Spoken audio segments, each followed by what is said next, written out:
السلام عليكم ورحمة الله وبركاته. ازيكم يا بنات؟ عاملين ايه؟ يا رب تكونوا بخير. النهارده ان شاء الله هعمل معاكم فرخه مشويه في الكيس الحراري.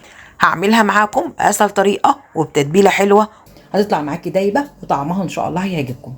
تعالي معايا نشوف هعمل الفرخة الحلوة دي ازاي. بس لو اول مرة تشوفي قناتي ما تنسيش اللايك والاشتراك في القناة. واول حاجة هعملها في الفرخة، هعمل الفرخة محلول نقع عشان الفرخة تطلع معاكي دايبة وريحتها حلوة جدا ما فيهاش اي زفارة. يلا بينا. معايا فرخة وزنها حوالي 2 كيلو. جبت الفرخة ونضفتها كويس جدا وغسلت الفرخة وسبتها لغاية لما صفت اي مية زيادة فيها. والمحلول عبارة عن طبق فيه مية، هحط فيه معلقة صغيرة من الجنزبيل. الجنزبيل بيضيع اي زفرة موجودة في الطيور. فنجان من الخل، معلقة من السكر. السكر مع الخل بيفتح الأنسجة وبيخلي الفراخ تستوي معاكي بسرعة. ومعلقة من الملح. وبحط عصير ليمونة. بسم الله الرحمن الرحيم. بحط القشر في المية.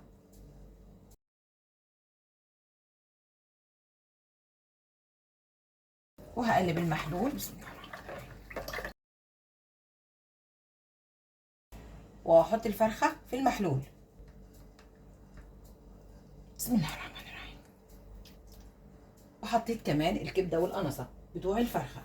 وبسيب الفرخة منقوعة في المحلول ساعة. وبعد الساعة شلت الفرخة من المحلول وشطفتها وسبت الفرخة لغاية لما تصفي أي مية زيادة فيها. وعشان أتبل الفرخة، وهتبل الفرخة بأحلى تتبيلة معايا: قرن فلفل رومي مع قرن فلفل حامي اختياري وطماطماية وبصلاية، وهاخدهم واضربهم في الخلاط أو هتضربيهم في الكبة. هاخدهم اضربهم في الخلاط وهرجع لكم تاني. وبعد ما ضربت الخليط في الخلاط بصفيه. بسم الله الرحمن الرحيم. انا عاوزه التتبيله تكون ناعمه.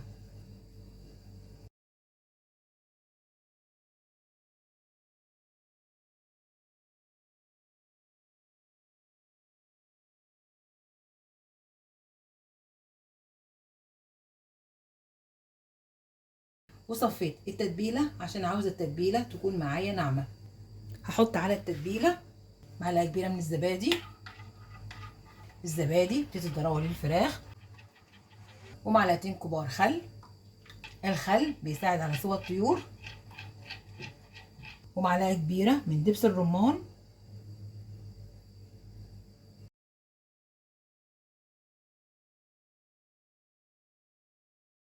وبديل دبس الرمان معلقه من العسل الاسمر. ومعلقه من الصويا صوص.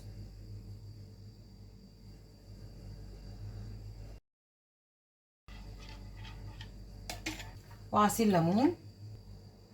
ومعلقه من الكاتشب او صلصه الطماطم. ومعلقتين من زيت الذره. والتوابل: معلقه صغيره من الثوم البودره، معلقه صغيره من البصل البودره، نص معلقه صغيره من السماق، ونص معلقه صغيره من الفلفل الاسمر، معلقه صغيره من الكزبره الناشفه، معلقه صغيره من البابريكا، نص معلقه صغيره من بودره الزعفران. بودره الزعفران بتدي المشويات لون حلو جدا. وبديل بودره الزعفران معلقه صغيره من الكركم. ونص معلقه صغيره زعتر او روزماري المتاح عندك. ومعلقه كبيره ملح. بسم الله الرحمن الرحيم. بسم الله الرحمن الرحيم. واخر حاجه بحطها معلقه صغيره بهارات فراخ. وبخلط المكونات كلها مع بعضها كويس جدا. وهتبل الفرخه من جوه وبره بالتتبيله. وبالسكينه عملت فتحات في الفرخه عشان الفرخه تشرب من التتبيله تطلع معاكي طعمها وريحتها حلوه جدا. هتبل الفرخه بالتتبيله من بره وجوه. بسم الله الرحمن الرحيم. هاخد من التتبيله وبتبل الفرخه. بسم الله الرحمن الرحيم. التتبيله ريحتها حلوه جدا، جربيها على طريقتي وان شاء الله هتعجبك. التتبيله هتنفع لاي مشويات.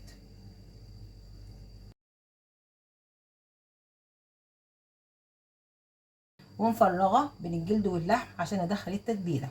بسم الله الرحمن الرحيم. بتبل كل حته في الفرخه بالتتبيله. وبتبل بطن الفرخه.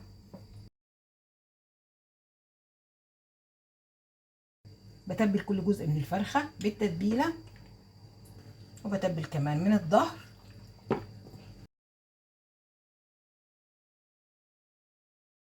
الزعفران ادى للفرخه لون حلو جدا.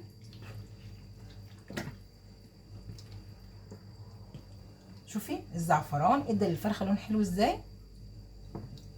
جربي التتبيله على طريقتي وان شاء الله هتعجبك. وبقفل الفرخه، بحط رجل الفرخه في الفتحه بتاعتها، الرجل التانيه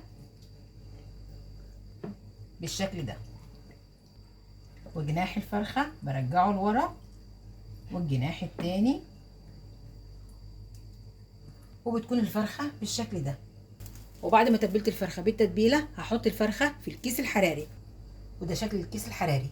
انا جايبه الحجم الوسط عشان الفرخه بتاعتي بسم الله ما شاء الله كبيره، عشان الفرخه تستوي براحتها داخل الكيس الحراري.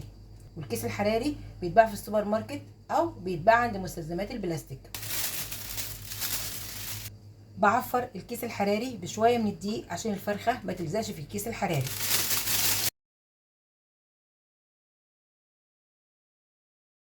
عفرت الكيس الحراري بشويه من الدقيق عشان الكيس الحراري ما يلزقش على الفرخه. هحط الفرخه في الكيس الحراري بسم الله ما شاء الله. شوفي الفرخه بعد ما تبلتها بالتتبيله ريحتها حلوه جدا وطعمها ان شاء الله هيعجبكم. جربيها على طريقتي وان شاء الله هتعجبك. هحط الفرخه في الكيس الحراري بسم الله الرحمن الرحيم.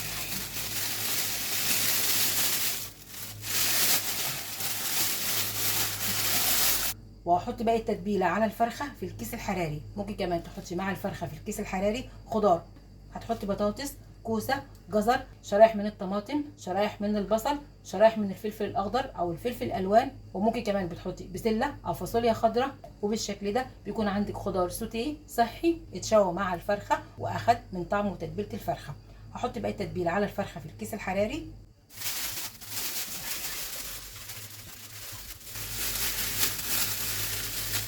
بخرج الهواء من الكيس الحراري وبقفل الكيس الحراري بالقفل بتاعه بسم الله.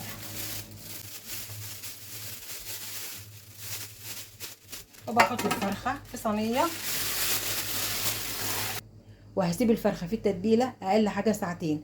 كل ما بتسيبي الفرخه في التتبيله كل ما الفرخه تشرب من التتبيله تطلع معاكي طريه وطعمها وريحتها حلوه جدا. هسيب الفرخه في التتبيله ساعتين وبعد الساعتين هرجع اسويها معاكم. وبعد ما سبت الفرخه في التتبيله ساعتين هسويها. بس اول حاجه هعملها في الكيس الحراري، هعمل في الكيس الحراري فتحات للتهويه عشان الكيس الحراري ما يتنفخش في الفرن ويفرقع منك. وهدخل الفرخه اللي في الكيس الحراري فرن ساخن على درجه حراره 200، بتقعد في الفرن حوالي من 30 دقيقه ل 45 دقيقه او حسب حجم الفرخه بتاعتك. هدخل الفرخه اللي في الكيس الحراري الفرن، ولما تستوي وتاخد اللون الذهبي هرجع اوريكم شكلها النهائي. وعلشان اعمل ملوخيه اول حاجه اجيب لاخر الشارع شوربه بط، شوربه فراخ، شوربه لحمه المتاح عندك. بحط فيها معلقه صغيره من الثوم، نص معلقه صغيره من الكزبره الناشفه، وبغطي عليها وبسيبها لغايه لما تغلي. وبعد ما الشوربه غليت بنزل بالملوخيه وهي مجمده، ودي الملوخيه اللي كنت فرزاها معاكم. وبفضل اقلب في الملوخيه لغايه لما الملوخيه بتفك.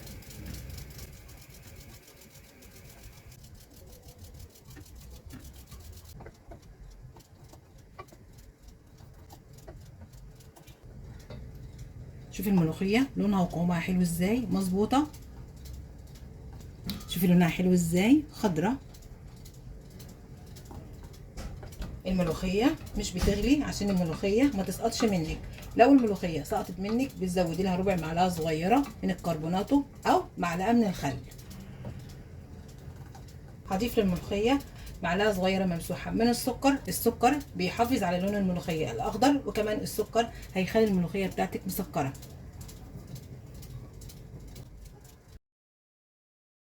السكر بيحافظ على لون الملوخيه الاخضر. بسم الله ما شاء الله. شايفه الملوخيه لونها حلو ازاي كده. خلاص الملوخيه جاهزه. هعمل طشه الملوخيه. حطيت في طاسه ماء دهنيه تسخن وهنزل بالثوم المفروم. بسم الله الرحمن الرحيم. الثوم يصفر،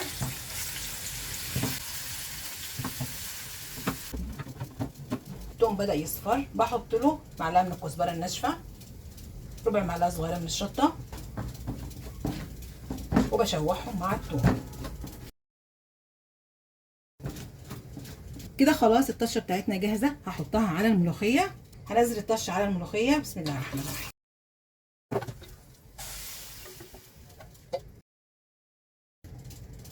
وكده خلاص الملوخيه جاهزه على التقديم. ريحتها حلوه جدا، جربيها على طريقتي وان شاء الله هتعجبك. شايفين الجمال؟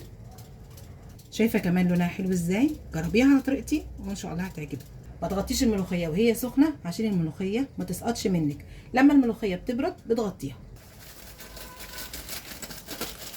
وده الشكل النهائي للفرخه اللي في الكيس الحراري، دايبه وناعمه، ريحتها حلوه جدا. جربيها على طريقتي وان شاء الله هتعجبك.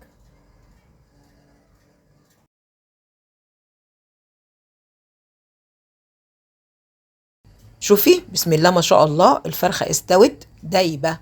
جربيها على طريقتي وإن شاء الله هتعجبك.